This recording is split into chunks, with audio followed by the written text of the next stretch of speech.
Möödunud nädalal juhtus raske liiklusõnnetus Harjumaal Tugamani sauna lähedal, kui lapsed seal autoga sillast alla sõitsid ja jõkke kukkusid.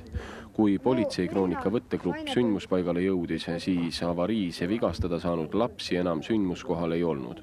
Küll aga olid kohal veel õnnetusse sattunud poiste sõbrad ja tuttavad, kes olid tulnud õnnetuspaigale uudistama.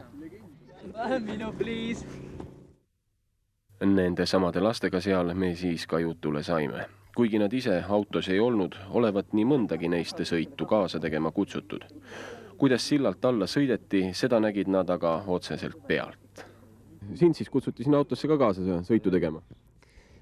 Kutsuti aga ma ei viitsinud nagu minna ja siis öeldi, et tule ikka, aga ma ei viitsinud. Ja siis 2 tundi läks kuskil mööda ja siis juhtus avariis, ma kuulsin, mis me tulime siia. No palju selle autoga siis sõitu tehti, millal osteti? Osteti täna ja sõitis 2 tundi kuskil ja 600 krooniga osteti. Vanad need poisid siin olid ka sees?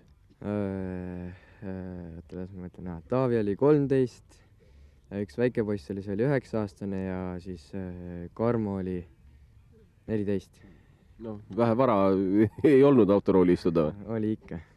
Sellest see õnnetus ka siis? Jah, õnnetus või sellest, et mingid abipolitseinikud hakkasid sõitma, et nad ei tohiks tegelikult taga ajada, kui need vilkurid peal pole.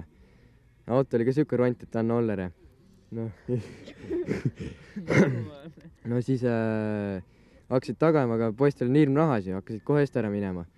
Ja siis see auk, mis siin on, tänu selle augule, võttis esinoka lendu ja siis läks siit vastu silda. Sillast põrkas üle, tegi uperkuuti. No vedas, et nad siia poole silda oma autoga kukkusid, oleks teised poole kukkunud, oleks sügav vesi olnud. Nad ei saanud kohe autost välja ka vist?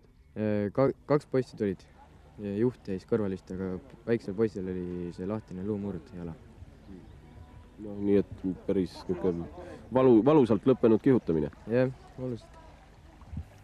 Kuna selliste õnnetustega tuleb tegeleda politseile, käisime me ka Harju politseis küsimas infot õnnetuse tausta kohta. Kuidas nüüd politseis need asjad on selle avariiga aetud? Kas seda autot jälitas ka keegi abipolitseinik seal?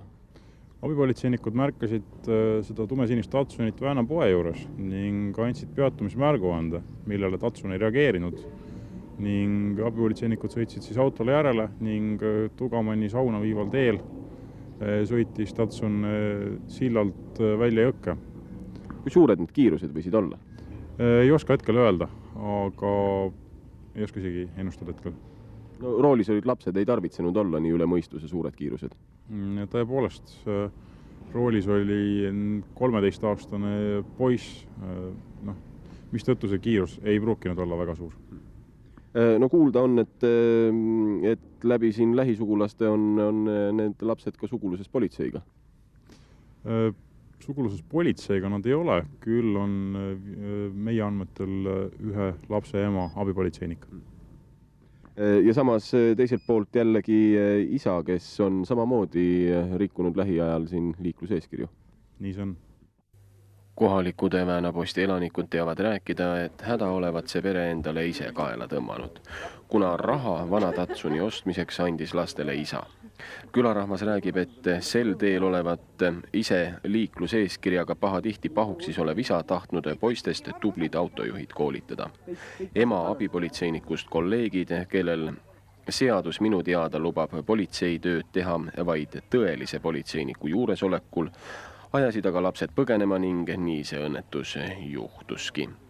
Tagantjärele targutamine on loomulikult kõrvale hea kuulata, aga purunenud luid juba jutuga ei lapi.